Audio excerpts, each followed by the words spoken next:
De todo esto es que como no depende de mí, pues yo haré lo que pueda y dejaremos que el Señor haga el resto, que es lo único que realmente puedo hacer. Vamos a orar, si os parece, presentando también este tiempo. Señor, muchas gracias porque podemos estar delante tuyo y porque realmente tú eres lo mejor que nos ha pasado para aquellos que te conocemos. Y en esta mañana queremos reflexionar sobre la Biblia, queremos reflexionar sobre ti, queremos acercarnos y necesitamos oírte, Señor. Y te rogamos pues que tú en esta mañana hables a nuestros corazones conforme a nuestra necesidad. Tú sabes mejor incluso que nosotros qué es lo que nuestra alma necesita. Y te rogamos también que si en esta mañana hay gente aquí que no te ha conocido aún, pues que hoy pueda ser día de salvación como un día también lo fue para nosotros. Te lo rogamos, Señor, en tu nombre que moriste en la cruz. Amén. Amén. La verdad es que inicialmente iba a seguir con la serie de Hebreos que empecé hace unas semanas, pero Ramón me llamó y me dijo: oye Ángel, el domingo es la presentación de Miriam, si quieres pues predicar sobre algo relacionado. Y dije, bueno, pues como soy también el tío y como diría el emérito, me llena de orgullo y satisfacción poder predicar en la presentación de Miriam, pues vamos a ir un poco en esa línea. La verdad es que yo en mi vida siempre he sido bastante antipresentaciones, nunca me han gustado demasiado porque después de 39 años en la iglesia, lo he visto que muchas veces se ha convertido más en una superstición que en algo realmente pues espiritual. Y sobre todo en el mundo pentecostal hay algo que no me gusta y que suele ocurrir bastante, y es que hay cierta idolatría hacia el pastor. Queremos darle a nuestro hijo al pastor para que ore por él y reciba la bendición del pastor. Y por eso muchas veces es algo que he visto y que no me gusta. Pero ¿sabéis? Hay algo que tenemos que tener muy claro. En la iglesia, aunque el pastor sea el que ejerce en unos bautismos el bautismo, o un anciano, no es el pastor el que bautiza. En una boda no es el pastor el que casa, aunque él sea el que oficia. Y en una presentación no es el pastor el que presenta al bebé, aunque sea él el que la levante en sus manos. Es la iglesia quien lo hace. Es la iglesia local. Así que en esta mañana a Miriam no la va a presentar Ramón o Julio o Jordi, no sé quién lo hará de los tres, sino que es la iglesia Pleno Evangelio en la calle Travesía de San Antonio quien va a presentar a esta niña delante del Señor. Y quiero decirte algo que quizás te choque. Presentar bebés no es algo bíblico. Si tú coges la Biblia y buscas algún sitio donde se nos diga que hay que presentar a los bebés delante de Dios, no aparece en ningún sitio que esto sea así.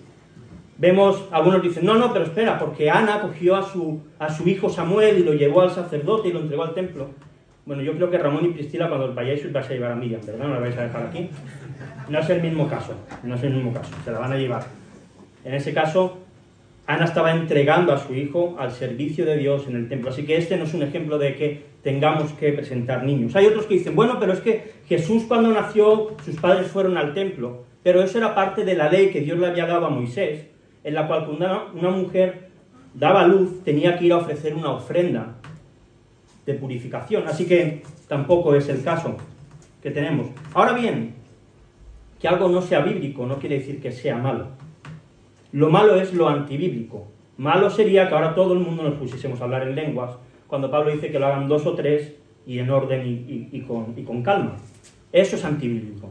Entonces tenemos que preguntarnos, ¿tiene la presentación de los bebés un significado espiritual? ¿Tiene esto un significado real más allá de lo bonito que pueda parecer? ¿Es una simple superstición? ¿Queremos la bendición del pastor porque él es el ungido de Dios y tiene más poder que ninguno de nosotros? No es así. Aunque sí que es escogido por Dios, obviamente. Lo primero que quiero que quede claro es que en esta mañana no vamos a presentar a Miriam delante del Señor, porque sus padres lo hicieron cuando nació. Esa niña ya está presentada delante del Señor, no vamos a hacer nada revolucionario en esta mañana. Si pensabas que íbamos a ser los primeros en orar por Miriam, no va a ser así. Sus padres lo hicieron seguramente cuando nació, sus abuelos lo han hecho, sus tíos lo han hecho, muchos de vosotros también lo habéis hecho. Así que no vamos realmente esto no es un acto de que Dios conozca a Miriam, ya la conoce. Pero, como decía, igual que una boda es un acto en el que la iglesia local certifica que un hombre y una mujer se casan de acuerdo a lo establecido con Dios. Igual que el bautismo es un acto de la iglesia local, en el que la iglesia reconoce a la persona que se está bautizando como una persona que tiene una fe verdadera en Jesús. La presentación es un acto en el que los padres se presentan delante de la iglesia para comprometerse que ellos van a criar a su hija, en este caso a Miriam, en la fe que ellos profesan y que la iglesia profesa. En una presentación los padres le están diciendo a la iglesia, si yo me equivoco y empiezo a descaminarme, si yo dejo de venir a la iglesia, vosotros tenéis la responsabilidad de llamarme la atención. Tenéis la responsabilidad de decirme, oye, tú te comprometiste delante nuestro que ibas a criar a tu hija conforme a nuestra fe, pero no lo estás haciendo. Eso es lo que significa una presentación. Y Ramón, Priscila, hoy nos estáis pidiendo que seamos parte de la crianza de vuestra hija.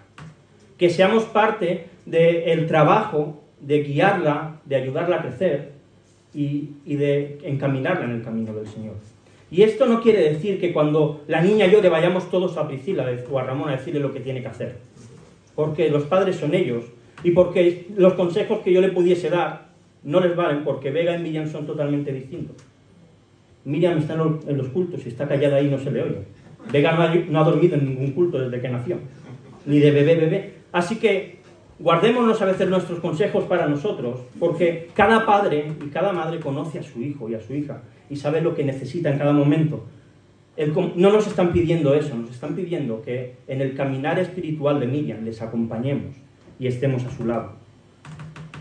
Por aclarar esto, mientras Miriam no tenga la capacidad de decidir si quiere o no quiere seguir a Jesús, lo que estamos haciendo en esta mañana es como iglesia, y todos los familiares, amigos, sois bienvenidos, pero esto es un acto de iglesia, y quien nos estamos comprometiendo es las personas que somos miembros de esta iglesia, a considerarla como uno más de nosotros. Igual que si yo me descarrío, cualquiera de vosotros debería venir y decirme, oye Ángel, te estás yendo por mal camino. Cada uno de nosotros en esta mañana nos estamos comprometiendo a que cuando Miriam empiece a no ir bien, llamarle la atención con amor y con mansedumbre, a corregirle y acompañarle en su crecimiento. Esta mañana habéis venido todos muy tranquilos a la iglesia y os vais con una responsabilidad muy grande. Si no la quieres, la responsabilidad puedes irte. Pero si eres miembro de esta iglesia, sus padres nos han metido en este jaleo. Luego peleate con ellos si no lo quieres. Pero nos están pidiendo que formemos parte de su crecimiento. Y en esta mañana me gustaría leer un texto y a partir de él comentar algunas ideas que tengo. Así que si me queréis acompañar, vamos a ir al Evangelio de Mateo, capítulo 19, los versículos del 13 al 15. Mateo, capítulo 19, los versículos del 13 al 15. Os dejo que lo busquéis para que veáis que no os engaño cuando lo leo. ¿Sí lo tenéis? ¿Sí? Dice, entonces le fueron presentados unos niños para que pusiese las manos sobre ellos y orase, y los discípulos les reprendieron. Pero Jesús dijo, dejad a los niños venir a mí, y no se lo impidáis, porque de los tales es el reino de los cielos. Y habiendo puesto sobre ellos las manos, se fue de allí. Amén. En este texto aparecen tres protagonistas. Tenemos a Jesús, un conocido maestro de la época y nuestro Señor y Salvador. Vemos a un grupo de niños que quieren acercarse a Jesús y vemos a unos discípulos que se colocan como una barrera para que esos niños no puedan llegar a Jesús. Hay que ponernos en situación antes de reñir a los discípulos. Jesús era un maestro importante. Era una persona que no solo enseñaba, sino que daba de comer.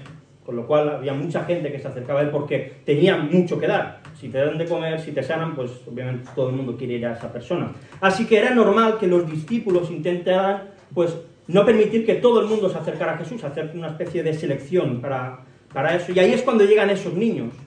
Y los discípulos le impiden que esos niños se acerquen.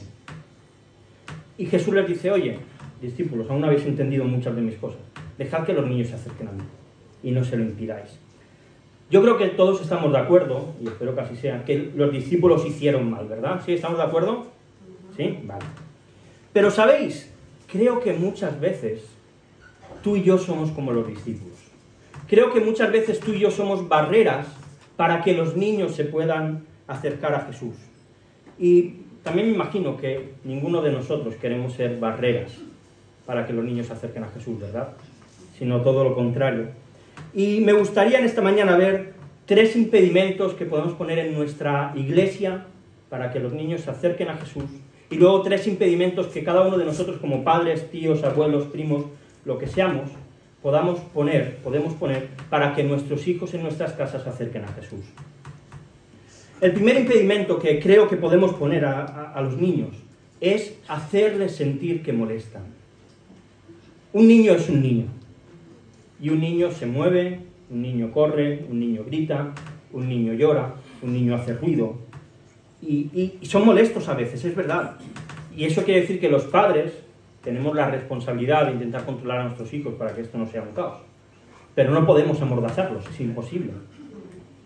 Y hay veces que cuando un niño hace ruido, en vez de mirarles con amor, les miramos con una cara que los mataríamos si pudiéramos. Y sabéis, esto no está bien, porque cuesta lo mismo mirar a un niño mal que mirarle bien. Cuesta lo mismo mirarle con una sonrisa que con el ceño fruncido enfadados. Cuesta exactamente lo mismo.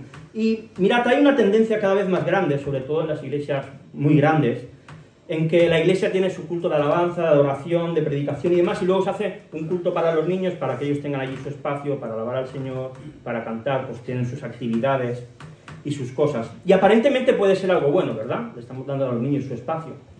Pero de una manera velada, lo que estamos diciéndole a los niños es que ellos no pueden participar de nuestro culto. Que nuestro culto es para los adultos y que ellos no son bienvenidos y por eso ellos van a tener el suyo. Y creo que esto es un error grande. Mirad, cuando antes de la unificación en Santa Perpetua había algo que tenía de esa iglesia que me encantaba. Y es que tú veías a un niño que él estaba jugando con sus muñecos, sus juguetes o lo que sea, y de repente los dejaba, hacía una oración en voz alta y luego volvía a jugar. Pero ese niño participaba activamente del culto. Aunque no estuviese la hora y media, las 2 horas, es imposible que un niño esté hora y media, 2 horas, a veces nos cuesta a nosotros los adultos estar centrados todo ese tiempo, imagínate a un niño. Pero ellos formaban parte del culto. Y tengo claro que en una iglesia más grande es más difícil que eso pase, porque entre otras cosas los niños se ven cohibidos de ver a tantas personas adultas, que a veces les miramos mal además. Pero, padres, os quiero animar a que el domingo por la mañana, cuando estéis desayunando con vuestros hijos, les digáis, oye, cuando luego estemos orando en la iglesia, ora en voz alta. Anímale a que participe activamente del culto, a que él se sienta parte de la iglesia. Que él se sienta uno más de los que levantamos nuestra voz. Pero hay algo muy bueno, y que ha explicado antes Ramón de una manera perfecta, que cada semana sube aquí un niño, un adolescente, ¿verdad?, a decir un versículo y a decir pues lo que a él le habla. Y está genial esto. Y padres, a veces podemos tener la tentación de voy a decirle a mi hijo lo que tiene que decir para que lo que diga quede súper bien. No lo hagas. Yo no creo que ninguno de los que hayan pasado por aquí lo hayan hecho. Pero no lo hagas, deja que tu hijo, y si no tiene nada que decir, que no lo diga y diga solamente su versículo. Pero no lo hagas. Y aunque la iniciativa es buena y hace que los niños se involucren, en cierta manera es forzar que los niños participen del culto. Y digo, está bien que lo hagamos, no estoy diciendo que esté mal, ni todo lo contrario, pero tenemos que intentar que los niños participen de manera natural en nuestras reuniones, que ellos se sientan cómodos y puedan levantar su voz en nuestras oraciones, que puedan cantar, porque si nosotros hacemos que nuestros niños sientan que molestan, estamos levantando una barrera para que ellos se acerquen a Jesús. Estamos levantando una barrera para que los niños se puedan acercar a aquel en el cual van a tener que encontrar a su Salvador. Y esto es algo malo. Así que, padres, os animo a que animéis a vuestros hijos a participar en los cultos, a orar en voz alta, a cantar, y obviamente no van a estar las 2 horas o hora y media que dura el culto pendientes, pero que al menos cuando todos estén orando, pues ellos también pueden levantar su voz. Y también los adultos, intentemos cuando oramos también guardar silencio para que si un niño ora podamos todos escucharles. Si a veces estamos hablando y orando así, cada uno un poco fuerte, cuesta más. Pero de verdad, animemos a que nuestros hijos participen activamente en el culto. El segundo impedimento, y que creo que puede estar relacionado con este anterior, tiene que ver en cómo reaccionamos los adultos a las cosas que hacen los niños. Si tenemos niños, y ahora ya lo están haciendo niños y adolescentes, que participan de manera activa en las reuniones, podemos caer en el error de sobrereaccionar a aquellos que ello hacen, ya sean por exceso o por lo contrario. Mirad, vivimos en un tiempo en el que hay una sobreprotección brutal de los padres a los hijos. Y aquí ya no estoy hablando de si hay que darle chocolate o no hay que darle chocolate, si pueden ver la tele o no pueden ver la tele, eso cada padre que haga lo que quieran. Pero vivimos en una época en la que hay una sobreprotección a los niños sobre el fracaso. No queremos que nuestros hijos fracasen ni que nuestros hijos se frustren. Vi un vídeo hace un tiempo que habían unas niñas bailando con un hula hoop, lo típico, y había una de ellas que no era capaz de bailar, se le caía todo el rato. Y entonces cogió el padre con todo su amor y al ver que su hija lo estaba pasando mal, y cogió el hula hoop y hizo que girara, para que su hija se sintiese igual que el resto. Pero sabes, eso es un error. ¿Por qué ese padre no va a estar toda la vida con su hija cada vez que esa niña fracase? No va a estar con ella cada vez que tenga un problema, una dificultad. Y mirad, hoy en día hemos llegado a tal nivel de absurdidad que hay hombres y mujeres de 20 años que van a entrevistas de trabajo y entran con sus padres a la entrevista, para que su hijo y su niño y su niña no se sientan frustrados. Hay hombres y mujeres de 20 años, y digo hombres porque para mí 20 años ya es una edad para ser un hombre y una mujer, con dos dedos de frente, que suspenden un examen en la universidad y van sus padres a protestar al profesor, porque su hijo no puede fracasar. Sobreprotección que no debe ocurrir. Mirad, cuando los niños participan en la iglesia, ya sea en el culto de primero de año, que salgan a decir un texto, o cualquier otra cosa, tenemos que ser equilibrados. Creo que todos hemos visto alguna vez, y muchos aquí sois latinoamericanos, que algún niño predicador, ¿verdad?, que es así, pequeñito, pero va con su micrófono, vestido con 8 años, predicando, que parece el último evangelista. Es un error. Es una sobrereacción a un niño que puede aparentar tener madurez, pero que no la tiene porque es un niño. Es un error. Están guiando a ese niño a no acabar bien, a darle un protagonismo que realmente no le toca, porque a un niño no le toca predicar. Un niño no le toca dirigir la alabanza. Cada etapa de la vida tiene unas responsabilidades y los niños tienen que tener sus responsabilidades, ni más ni menos. Y tenemos que tener cuidado, porque cuando a un niño le decimos muchas veces, oye, lo estás haciendo muy bien, su ego, igual que el nuestro, se levanta. Y a veces podemos caer en el error en decirle a unos niños, oye, lo estás haciendo muy bien, y a otros no decirles nada. Y eso es un grave error, porque empiezan a crear entre ellos celos, envidias, al que no se le dice nada se empieza a sentir mal, y no es por culpa de ellos, es por culpa de los adultos, que no estamos haciendo bien lo que deberíamos. Y sobre todo, y esto Ramón lo ha dicho y estoy muy de acuerdo con él, que un niño participe en un culto está bien siempre y cuando no le quite protagonismo a Jesús. Si el hecho de que hagamos cualquier cosa en la iglesia hace que dejemos de mirar a Jesús, eso es pecado. Eso es pecado y no está bien. Así que cuidado con sobrereaccionar a cualquier cosa que pueda hacer un niño, porque quizás estemos levantando una barrera también para que ellos se acerquen a Jesús. Y el tercer impedimento que podemos poner a los niños en la iglesia es el de no involucrarnos en su crecimiento. Mirad, como cristianos, la misión de la iglesia es muy clara. Pablo dice en Romanos 1, 11, 12, porque deseo veros para comunicaros algún don espiritual, a fin de que seáis confirmados. Esto es, para que mutuamente, confortados por la fe, que nos es común a vosotros y a mí. Pablo quería ir a Roma para ser parte del crecimiento de esa iglesia y edificarse él y poder edificar él también a aquellos creyentes que vivían en Roma. Lo que se va a hacer después es la presentación de Miriam por parte de Ramón y de Raquel. Como he dicho, es un pacto que tú y yo hemos hecho en que nos vamos a involucrar en su crecimiento.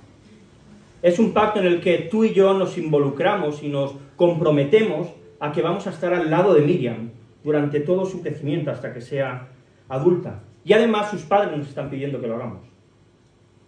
Deberíamos hacerlo porque debemos hacerlo, pero además sus padres nos están pidiendo que lo hagamos. Que cuando se equivoque, la corrijamos con amor.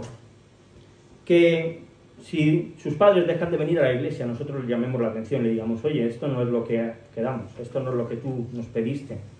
que hiciéramos. Ahora bien, y quiero ser aquí el asterisco, si algún niño no ha sido presentado, obviamente tenemos la misma responsabilidad. A ver si ahora vamos a hacer el grupito de los presentados y de los no presentados. Obviamente no. Que no solo les preguntemos por cómo les va el cole, sino que les preguntemos si están leyendo la Biblia juntos en casa. Que le preguntemos al niño o a la niña, oye, ¿qué es lo último que habéis leído en casa y qué es lo que has aprendido?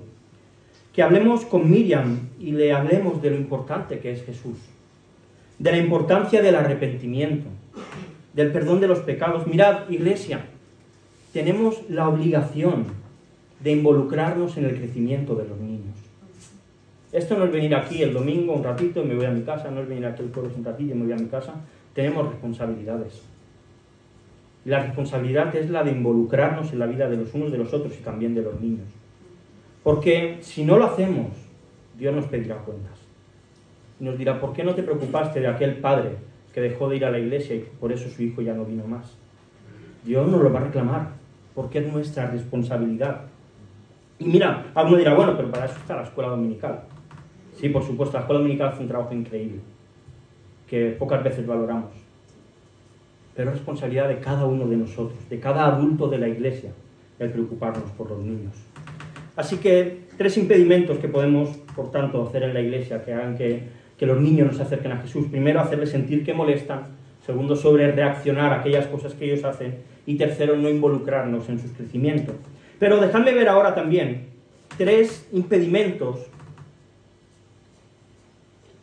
que como padres, como tíos, como abuelos, podemos poner en nuestras casas para que los niños se acerquen a Jesús. Mirad, en mi trabajo yo soy informático y durante muchos años de mi vida, cuando no era informático, yo siempre había una frase que repetía mucho. A mí no me pagan por pensar. Yo descargaba camiones y uno me venía, y lo he hecho así, y a mí no me pagan por pensar, me pagan por coger una caja y ponerla ahí. Déjame de historias. Pero ahora sí me pagan por pensar. Y mi trabajo consiste en que cuando la empresa tiene una necesidad, me lo invento, una tienda necesita pues una herramienta para fichar, para que los empleados fichen, mi trabajo es saber cómo todos los sistemas que tenemos, cómo los entrelazamos para que todo funcione. Y cuando estoy trabajando en la oficina, pues normalmente estoy con mis cascos, escuchando música, escuchando algún podcast, o estoy en alguna reunión, o tengo a mi compañero que está hablando, o cualquier cosa, siempre hay como mucho ruido. Y normalmente donde más soluciones encuentro es en la ducha. Cuando me estoy duchando, cuando ya sea, o incluso en las predicaciones, hace, ostras, ahora he conseguido desbloquear donde estaba bloqueado. Es en la ducha. ¿Y sabéis por qué? Porque ahí no hay ruido. Ahí no hay música, no hay podcast. Como mucho hay una niña picando papá, papá, papá, pero bueno, consigo aislarme. Pero ahí es donde no hay ruido, donde no hay voces que me distraigan. Es donde consigo focalizarme y a veces encontrar soluciones a los problemas. Y creo que este es el primer impedimento que podemos poner a nuestros hijos, las voces que ellos escuchan. Mira, todos tenemos voces en nuestra cabeza. Nuestra voz interior, la voz de esta sociedad. Yo no sé, si tú ahora piensas en alguna frase típica que tu madre o tu padre te decían cuando eras pequeño, yo lo pienso y yo lo oigo con la voz de mi madre. No lo oigo con la mía, lo oigo con su voz. Y además bien clarita. Todos tenemos una conciencia en nuestra cabeza que nos dice lo que está bien y lo que está mal. Todos tenemos discusiones internas cuando tenemos que tomar decisiones. Pensamos, esto puede pasar, esto no, y este tipo de cosas. Todos escuchamos voces que nos incitan a hacer cosas malas y voces que nos incitan a hacer cosas buenas.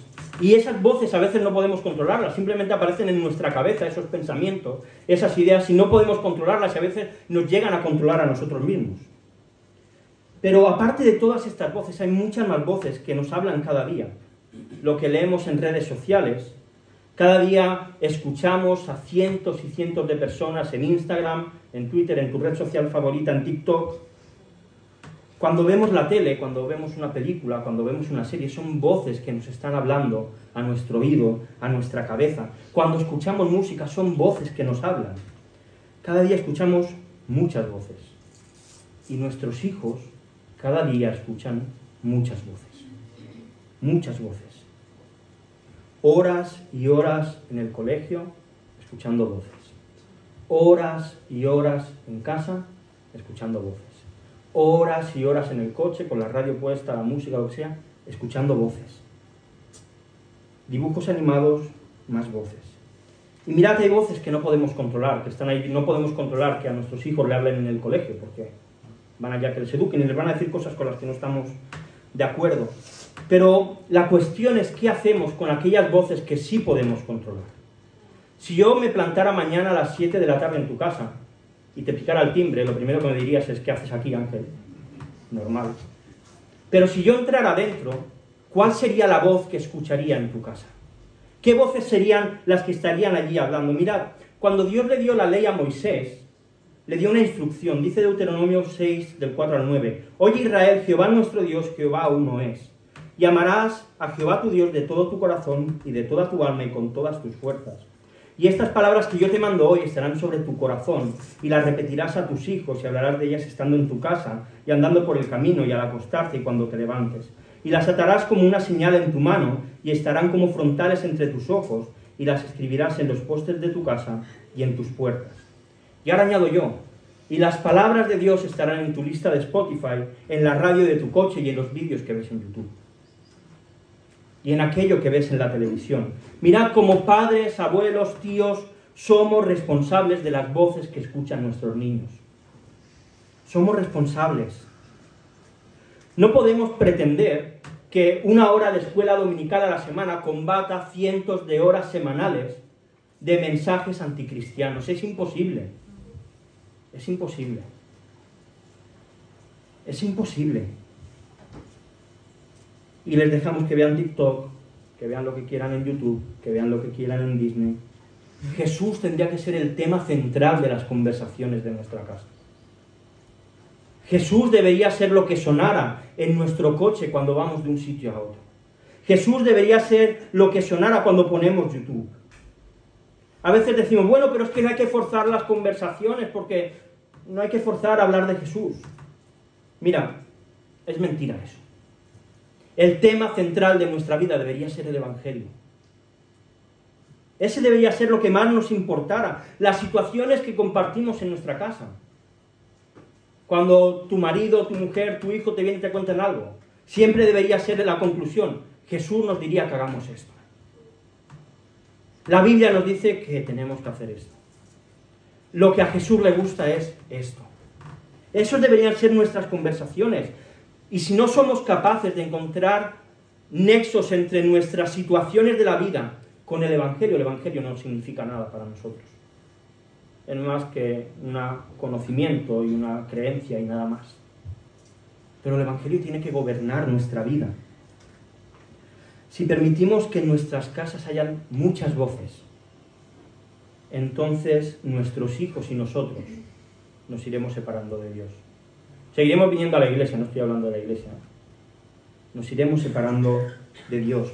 Nuestra mente se hará como la mente de esta sociedad, pensará de la misma manera. En cambio, si en nuestra casa lo que suena es la voz de Dios, si lo que oímos es su palabra, si lo que escuchamos son canciones que hablan acerca de Él, entonces todo lo que nosotros hablamos, todo lo que nosotros oímos, hará que nuestra mente sea como la mente de Dios. Que cada vez pensemos más de la manera que Dios piensa. Y en cuanto a nuestros hijos, como dice Proverbios 22:6, que Ramón ha dicho antes también, instruye al niño en su camino, y aun cuando fuere viejo no se apartará de él. Y algunos diréis, bueno, pero es que, claro, ¿cómo no le voy a poner a mi hijo Peppa Pig?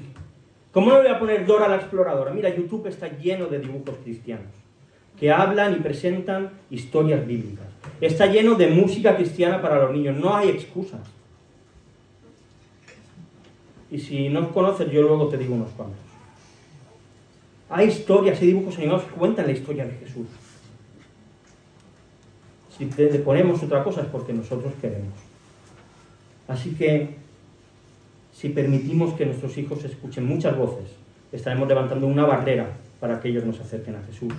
El segundo impedimento que podemos poner en nuestra casa es querer, y déjame explicar esto, querer que nuestros hijos sean buenas personas. Y dirás, bueno, Ángel, es el objetivo, ¿no? Déjame explicarte. Todos queremos que nuestros hijos sean buenas personas, ¿verdad? Yo no he conocido a ningún padre que quiera que su hijo sea un delincuente y un traficante de órganos y de armas. No conozco a ninguno. Alguno habrá en el mundo, pero no los conozco. Pero desde pequeñitos les enseñamos lo que está bien. Y cuando hacen algo que está bien, decimos, oye, lo has hecho muy bien, te has portado muy bien, has hecho bien las cosas. Desde pequeños les enseñamos buenos valores, les enseñamos buena ética, y esto no solo entre cristianos, es lo normal en la sociedad. Les enseñamos, ahora sí como cristianos, que un buen cristiano tiene un buen comportamiento. Les enseñamos la Biblia, la leemos con ellos, les enseñamos que tienen que ser valientes como David, que tienen que ser fieles como Daniel, que tienen que ser soñadores como José, que tienen que ser líderes como Moisés. Durante su infancia les enseñamos todo esto, y ellos crecen siendo, pues, buenos niños. Pero llega la adolescencia, cuando ellos ya tienen más conocimiento, le decimos, ¿sabes que tú eres un pecador que te vas a ir al infierno? Y cortocircuitan. Porque llevamos 10, 11, 12 años diciéndoles que ellos son muy buenos, y ahora de repente decimos que son malos. Y que si no se acercan a Jesús se van a ir al infierno. Como escuché una vez, cuando hacemos esto, estamos vacunando a nuestros hijos contra el Evangelio. Porque les estamos enseñando desde pequeñitos que su objetivo en la vida es ser buenos, en lugar de decirles que su objetivo en la vida es acercarse a Jesús. Porque no hay otra manera de ser salvo. Y cuando pasa esto, son niños que son buenos niños, que no se meten en jaleos, que no fuman porros, que sacan buenas notas, niños ejemplares, pero que acaban dejando la iglesia porque lo que les habían dicho durante su niñez no tiene nada que ver con la realidad. Y claro que tenemos que enseñar a nuestros niños a ser buenos, obviamente, faltaría más, es lo mínimo. Pero si les decimos tu objetivo en la vida es ser bueno, los estamos llevando a la frustración. Porque alguno de vosotros sois buenos. Si hay alguno, luego le dejo mi Biblia para que me la firme. Todos somos malos. Ayer en los jóvenes les decía, mirad, imaginaos que yo os traigo las últimas 24 horas de vuestra vida, con lo que habéis hecho, lo que habéis pensado, lo que habéis dicho y lo pongo aquí. Yo a mí no me veis más el pelo si hago eso con mi vida. Me daría tanta vergüenza. Mi familia no me querría nunca más. Mis amigos menos. Porque todos tenemos cosas de las que avergonzarnos. Porque todos hacemos cosas malas. Mirad, dice el rey David en el Salmo 51, 3 al 5, dice, porque yo reconozco mis rebeliones, es decir, esas cosas que hago mal, y mi pecado está siempre delante de ti. Dice, contra ti solo he pecado, y he hecho lo malo delante de tus ojos, para que seas reconocido justo en tu palabra, y tenido por puro en tu juicio. He aquí en maldad he sido formado, y en pecado me concibió mi madre. Desde que nacemos, somos malos. Mi hija Vega, que tiene 2 años recién cumplido, es mala. Y nos intenta engañar. E intenta liarnos. Y cuando tira algo al suelo va ella y lo intenta arreglar. Luego lo vemos, porque no sabe, no tiene la picardía aún para hacerlo. Pero en ella está desobedecer. Y le dices, no hagas esto y te vas y lo ha hecho. Desde pequeñitos somos así. En lugar de enseñarles a ser valientes como David y que cuando venga el gigante puedes vencerlo, tenemos que enseñarles que cuando venga el gigante ellos no van a poder vencer, pero que Jesús ya ha vencido por ellos. En vez de decirles que tienen que ser fieles como Daniel, tenemos que enseñarles que ellos van a fallar un montón de veces a Dios, pero que Jesús fue fiel porque nosotros no podíamos serlo. En vez de enseñarles que tenemos que ser líderes y libertadores como Moisés, enseñémosle que aunque nosotros no podemos, Jesús ya nos ha libertado en la cruz. Porque el destino de todos nosotros es el infierno. Nadie puede hacer nada para salvarse. Nadie puede hacer nada para ir al cielo. Y qué pena me da la gente que dice, no, yo prefiero ir al infierno. Los hay, ¿eh? Yo prefiero ir al infierno porque allí hay fiesta, dicen. Crujir de dientes y sufrimiento eterno es lo que dice la Biblia que hay en el infierno. Y ninguno podemos salvarnos. Y si a nuestros hijos le enseñamos que ellos pueden ser buenos delante de Dios por las cosas que hagan, les estamos mintiendo. Les estamos presentando un evangelio de obras que les va a llevar al infierno. Cuando el niño ya tiene conocimiento, y lo tienen desde muy pequeñitos, y como padres les castigamos porque han hecho algo malo, hay que enseñarles que no solo nos tienen que pedir perdón a nosotros, sino también a Dios. Y que igual que nosotros le perdonamos, Dios también siempre les va a perdonar. Y mira, a cada uno de los que estamos aquí, da igual lo que hayas hecho en tu vida, da igual que hayas sido la peor persona del mundo. Si te acercas a Jesús, Él te va a perdonar. Si te acercas a Jesús, Él te acepta con brazos abiertos, porque en la cruz Él derramó sangre para cubrir los pecados de todos aquellos que creen en Él. Ser cristiano no es hacer nada, es confiar. Es confiar que lo que Jesús hizo vale para mí. Y entonces a partir de eso empezaremos a hacer cosas buenas. No para ganar nada, sino como simple agradecimiento. No pongamos la barrera de las obras en la vida de nuestros hijos, porque va a ser una gran barrera para acercarse a Jesús. Y el tercer motivo que podemos levantar en nuestras casas es casi la consecuencia de lo que acabamos de hablar, y lo he titulado El coco cristiano. Yo de pequeño, cuando me iba a dormir, mi madre me cantaba una canción, y me decía, duérmete niño, no voy a cantar porque me lo agradeceréis, pero ella decía, duérmete niño, duérmete ya, o viene el coco y te comerá. Y después también me decía, como no te portes bien, va a venir el hombre del saco y te va a llevar. Y la verdad es que para haber estado amenazado de muerte y de secuestro tampoco he salido tan mal. No he tenido tantos traumas hasta ahora. Yo creo que todos en alguna medida le hemos dicho a nuestros hijos algo parecido, ¿verdad? Pero los cristianos hemos convertido a Jesús en el coco. Y le hemos dicho a nuestros hijos, es que si no te portas bien, Jesús se va a enfadar. Es que si no haces bien las cosas, Jesús va a estar triste. Es que si no te comportas de la manera que hay que comportarse, Jesús va a estar triste en el cielo por lo que tú has hecho. ¿Sabes cuál es el problema de esto? Que presentamos a nuestros hijos a un Jesús que se enfada cuando hace las cosas mal. A un Jesús que no les entiende. A un Jesús que no se puede poner en su lugar. Y cuando llegan a la adolescencia, le decimos, ¿te acuerdas aquel que se enfadaba? Pues es el que te va a salvar. Se cortocircuitan. Es que no tiene sentido. Y no digo que se haga con mala intención. Está claro que lo hacemos para que los niños se porten bien. Pero no es bueno que ellos vean a Jesús como alguien que se enfada cada vez que hacen algo mal. Los niños desde pequeños entienden. Desde muy chiquititos entienden todo lo que les decimos. Vega se mete en nuestras conversaciones cuando vamos en el coche. Y siempre a favor de la madre, ¿eh? Siempre la defienda a ella. Y ellos tienen que ver a Jesús, no como alguien que se pone triste o que se enfada cuando se portan mal. Y no digo que haya que ignorar esta parte, porque realmente cuando nosotros obramos mal, Dios reacciona y nuestra relación con Dios se ve estropeada. Pero tenemos que enseñarles que cuando ellos se portan mal, Jesús es el que les perdona. Jesús es alguien que les ofrece amor, que les ofrece restauración, que olvida aquello que han hecho y que les acepta para que puedan orar a Él por las noches de la misma manera. Desde pequeñitos tenemos que enseñar a nuestros niños que tienen que arrepentirse, que lo que hacen tienen consecuencias y que a veces van a tener que ser castigados, incluso pidiendo perdón, porque ¿cuántas veces pedimos perdón pero nuestros actos siguen teniendo consecuencias? ¿Somos perdonados? Por supuesto, pero eso no quiere decir que lo que hacemos no pase nada. A veces nuestros actos tienen consecuencias y bendita disciplina de Dios, que gracias a ella nosotros podemos participar de esa pureza y de esa santidad de Dios.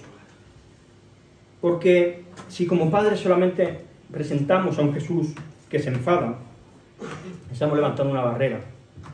Porque tú te acercarías a alguien que cada vez que haces algo se enfada contigo. La primera vez sí, la segunda sí, pero la tercera no querrías saber nada de él. ¿Tú crees que tu hijo se va a querer acercar a alguien que cada 2 por 3 está enfadado con él? Pues probablemente no. Y mirad, nuestros hijos, y Miriam también, necesita que le presentemos a Jesús como su Salvador. Y cada uno de los que estamos aquí necesitamos encontrarnos con Jesús como nuestro Salvador. Esto no va de una serie de normas que hay que seguir. Jesús nunca dijo, oye, mira, deja todos tus pecados y entonces ahora ya eres apto para poder seguirme. No lo dijo. No lo dijo. Es fe, es confianza. Solamente requiere que nosotros le digamos, yo creo que lo que tú hiciste vale para perdonarme.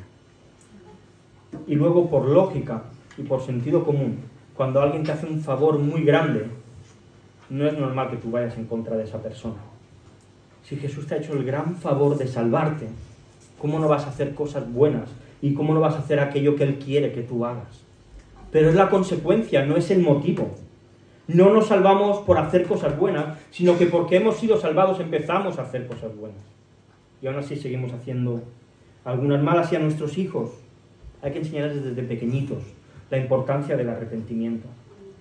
Que no solo vale con pedir perdón a papá y a mamá, también tienen que pedírselo al Señor. Y de esta manera ellos entenderán, conforme vayan creciendo, la importancia que tiene de acercarse a Jesús. Y acabo ya. Estoy seguro que ninguno de nosotros queremos ser los que impidamos que nuestros hijos y los niños de la iglesia se acerquen a Jesús, pero muchas veces puede pasar que nos convirtamos en esas barreras. Cuando los discípulos lo hicieron, Jesús les recriminó y les dijo, ¿por qué les impedís que se acerquen a mí? Y creo que tenemos que hacernos esta misma pregunta. ¿Por qué a veces nosotros impedimos que los niños se acerquen a Jesús? Mira, el interés en algo se demuestra con la dedicación. Yo no puedo decir que tengo interés en la historia, que no me gusta, y no leer nunca un libro de historia. En cambio, yo puedo demostrar que tengo interés en el fútbol porque sigo todos los partidos del Barça. La dedicación es lo que demuestra el interés. ¿Y tenemos todos interés en que nuestros niños se acerquen a Jesús? ¿Tenemos esa inquietud? ¿Tenemos esas ganas? Mira, la iglesia no está para criar buena gente, buenas personas, ni buenos niños. La iglesia está para acercar al perdido a Jesús. Y esto es algo que no tenemos que perder nunca de mente. Porque si no guiamos a las personas y a nuestros niños a los pies de la cruz, no vale de nada todo lo que podamos hacer. No sirve absolutamente de nada, porque los niños, igual que cada uno de nosotros, necesitan un Salvador. Y ese Salvador es Jesús. Si Jesús es el que se va a enfadar cuando ellos hagan algo mal, les estaremos enseñando que Jesús no es la persona a la que tienen que ir. Hay algunos que dicen, como te portes mal va a venir la policía. No lo hagáis, porque el día que vuestro hijo se pierda, a quien necesitas a la policía. No lo hagáis. Y si nosotros le decimos cuando te portes mal, Jesús se va a enfadar, no van a querer saber nada de Jesús. Si el objetivo es que sean buenas personas, entonces puede ser que estamos yendo en buen camino. Vamos a crear muy buenas personas que se van a ir al infierno. Y yo creo que eso es lo que ninguno queremos. Enseñémosle lo que significa la gracia. Ese regalo inmerecido que Dios da a aquellos que se acerquen a Él. Y que Jesús tiene un amor muy grande que dar. Que Él se pone en nuestro lugar y que Él se encarga de todo. Así que padres, tíos, hermanos, abuelos, miembros de la iglesia, tenemos una responsabilidad, que es no ser barreras para que los niños se acerquen a Jesús, sino ser conductos, ser caminos que los lleven a Él. Vamos a orar. Señor, gracias por tu palabra, Señor, y gracias porque podemos meditar en ella y reflexionar sobre lo que ella nos enseña acerca de muchas cosas, y en esta mañana sobre la importancia de que nuestros niños se acerquen a ti de una manera correcta. Y te rogamos, Señor, que tú no permitas que nos convirtamos en barreras para que los niños se acerquen a ti. Que desde pequeñitos les enseñemos la importancia del arrepentimiento. Que desde pequeñitos les hablemos de tu gracia. Que desde pequeñitos les hablemos de tu amor. Que no te vean a ti como alguien que da miedo y que siempre está enfadado, sino como alguien lleno de amor y lleno de misericordia.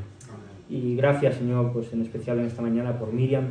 Bendícela, Señor, guárdala, ayúdanos a los que formamos parte de esta iglesia a involucrarnos en su crecimiento, en su vida espiritual, Señor, a orar por ella en casa Y Señor, bendice sobre todo a sus padres para darle sabiduría en este mundo tan difícil, tan complicado, para criarla, para educarla, Señor, conforme a tu verdad, y que en esa casa, Señor, pues tu palabra sea la voz que se escuche. Te lo pedimos en el nombre de Jesús. Amén.